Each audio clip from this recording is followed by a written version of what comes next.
Thank you for joining us. We're coming to you from the Kampala Serena. And tonight we speak about decriminalization of petty offences, and this show is done in partnership with Human Rights Awareness and Promotion Forum and the Coalition to Decriminalize and Declassify Petty Offences in Uganda. I'll very quickly introduce my guests who will shed more light on what we're actually talking about.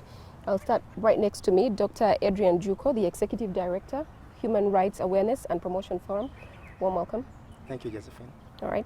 And right next to him, needs no introduction, I think, Avande Fredenanga, you're welcome. Thank you for joining us. Yeah, thank you for the invite and welcome our viewers. All right. And still next to him, well, the mask might hide a lot. We have Honorable Asuman Basalia, Bujiri Municipality MP. Welcome to the program. Thank you very much. I'm glad to be here. All right. And finally, at the very end, we have Ruth Sekindi, Director, Monitoring and Inspections at the Uganda Human Rights Commission. Thank you for joining us. Thank you. Good evening, viewers. All right. So for our conversation, because we are speaking about petty offences in Uganda, when I hear idle and disorderly, rogue and vagabond, can somebody give me examples of what that looks like? How do you determine that I am idle and disorderly or I am rogue and vagabond? I think that's the real issue why we are here. Who is an idle person? Who is a rogue and vagabond? I don't know. Maybe the policeman will tell us. Because if you look at the law, it's never clear who is an idle and disorderly person and who is a rogue and vagabond, who is doing what you call a common nuisance. So for me, I would say the major issue with these laws is their vagueness. They are vague and unclear which kind of conduct makes me idle and disorderly. For example, sitting here, does that make me idle and disorderly? If I sit at the State Square, does that make me idle and disorderly? If So there's a bench, a public bench that's placed somewhere and I'm sitting there. I guess the law would actually catch you as being idle and disorderly. Yes. Okay. Yes, Ruth? Just to add on what Dr. Adrian has said, the petty offences that we have in the penal code are quite a number. And like he has said, rogue and vagabond, idle and disorderly.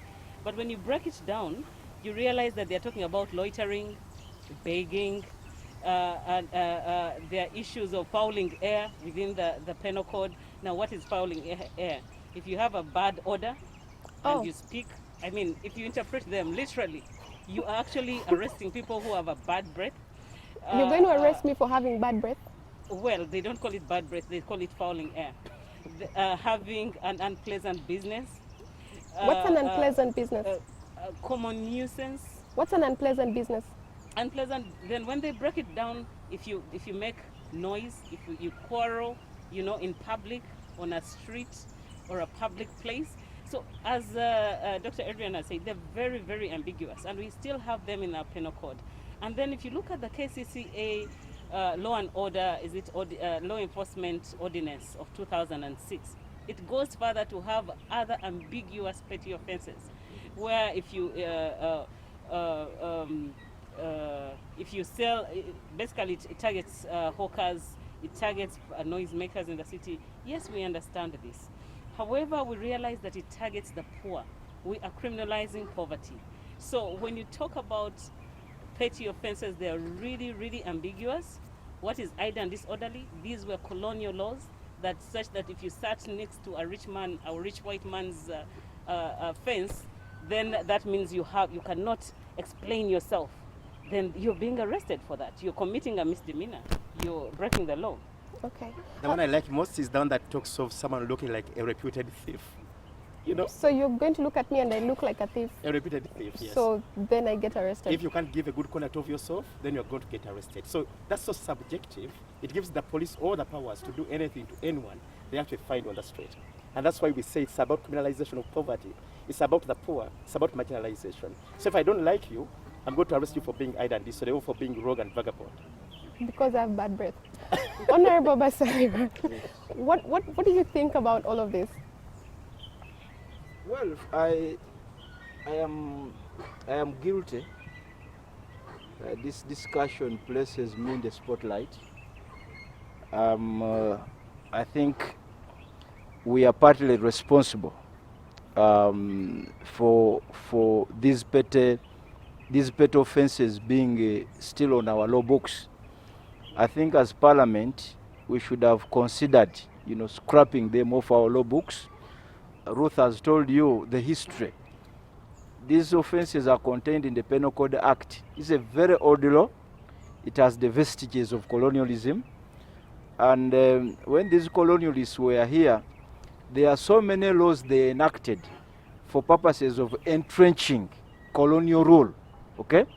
And they made it so wide in such a manner that if you are arrested, then the police must find a charge against you, okay? Without necessarily being specific. So under our laws, you can literally be charged with anything, okay? You cannot escape.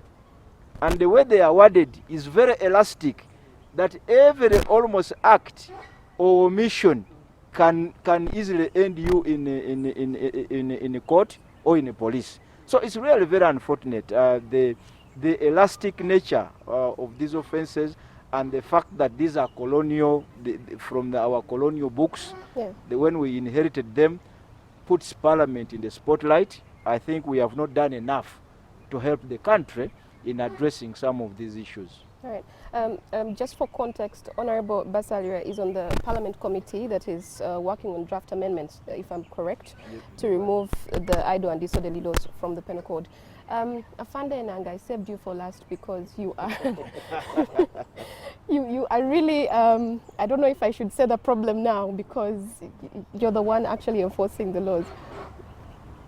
I think the timing of these initiatives to decriminalize some of these petty laws is right, because as we talk now, the police is part of the stakeholder team that is working with the Ministry of Justice and Constitutional Affairs, together with the offices of the Attorney General and JILOS, to review a number of laws that are within the Penal Code, the Magistrates Courts Act, the Evidence Act, and also the Trials and Indictment.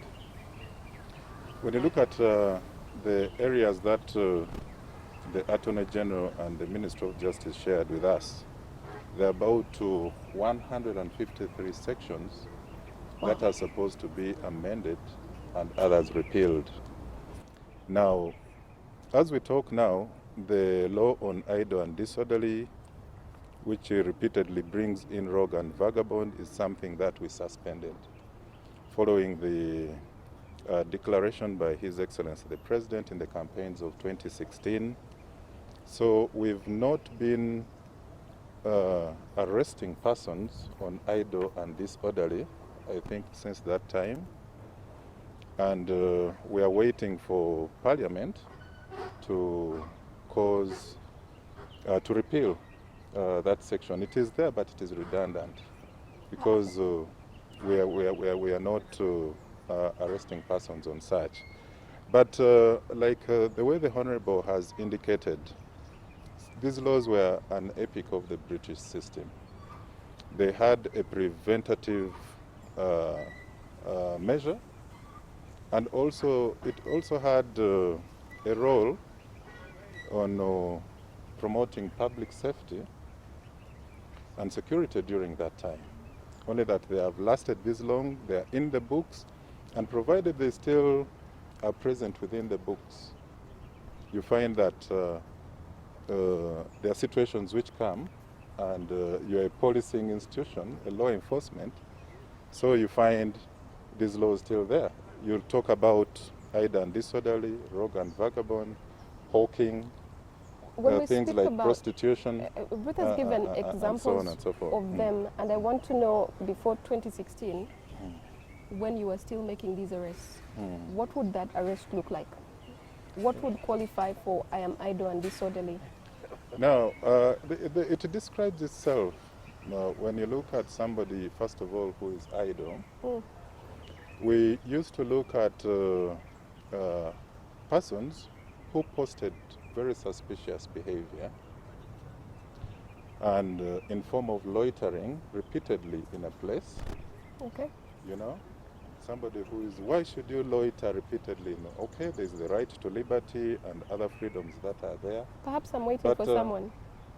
Yes, and when our officers could approach you, then your ability to explain and express yourself to show cause why you're present at that place at that time would depend on the discretion between you and the enforcement person.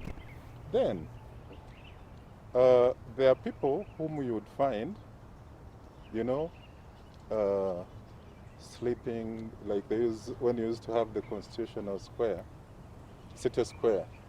Guys would sleep there from morning up to evening, just doing nothing.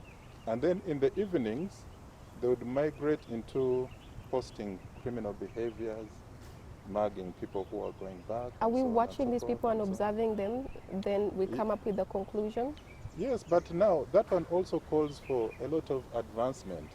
We shouldn't be looking at some of these laws in isolation. We also should look at the other advancements in society.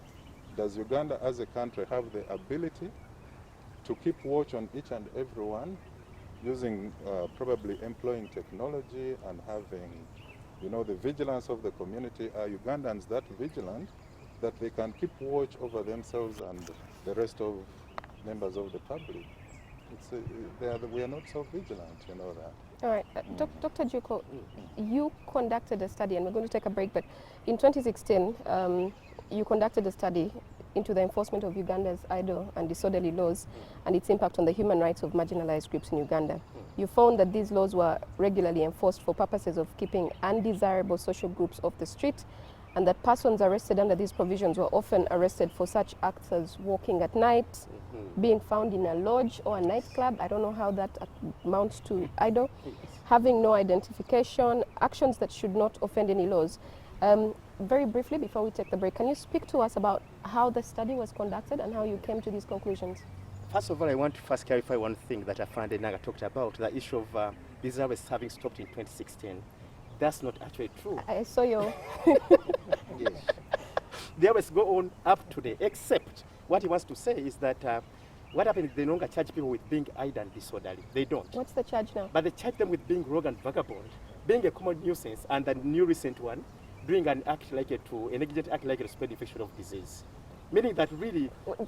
What act likely to spread disease? Is this COVID-19? Putting off your mask, in yes, the period of COVID-19 is now the new COVID-19? normal, Okay. yes. So since COVID-19 started, they now arrest people for doing a negligent act like a spread infection of disease. Meaning that they find you walking on the street beyond a few hours, that's the charge. They find you looking like you are suspicious, that's the charge. They love that so much these days. So our study, we looked at a number of, we examined the police stations around the country, looked at the courts and how they actually do prosecute these cases. So many cases, when people get arrested, many of them don't even make it to the prison books, the record books, the police record books. They arrest them, and then somewhere on the way, they disappear. Something happens, and I think one of the biggest things that happens is giving them kitu kidogo, what we call kitu kidogo in Uganda, bribes. The police love this, and so because they tell you, well, if you don't pay, we are going to get you in, and people fear being put in. In fact, it has been a money-making venture for some, not all, but for some police officers. And speaking from experience as a practicing lawyer, I have found, one time I went to a court in Nyimbwa, that side of Nyimbwa, I think it's that side of Nyimbwa, there's some small court there. I found a courtroom packed with these categories of people. Now, what some police officers do, they will arrest them from Kampala here, drive them very far, okay, to distant areas. They cannot communicate with their next of kin, and then they are asked for something small to be released. It has been happening. So the earlier we really streamline these, what we call pet offenses, the better. And you see, what Afande Nanga is also shy to tell you, part of the biggest victims of this idle and disorderly rogue and vagabond are what you call prostitutes. Eh? In our local language, we beautify it and say nekolera jang, or neko. We abbreviate it as neko. Okay. When these people are found in the night, okay, they are usually arrested for being idle and disorderly. But they're working, are they not? Yeah, this is what I'm saying. Okay? Because you see, it's they're in a dilemma at the level of law enforcement, and I want to plead for him. At the level of law enforcement, prostitution is illegal in our country, okay? But you see, if you found these people on the streets around, okay, looking at them per se, you cannot conclude that they engaged in prostitution, okay? But we all know they are doing prostitution. But you see, arresting them on account of prostitution, you'll find it extremely difficult to prove it before the courts of law. Yeah. So the easier route is to use the rogue and vagabond, is to use the idle and disorderly. All right, thank you so much. I like that you're sitting in the middle. Yeah, I'm actually sitting in the middle. I'm going to come to you to explain, but let's take a short break and we'll be right back. Thank you.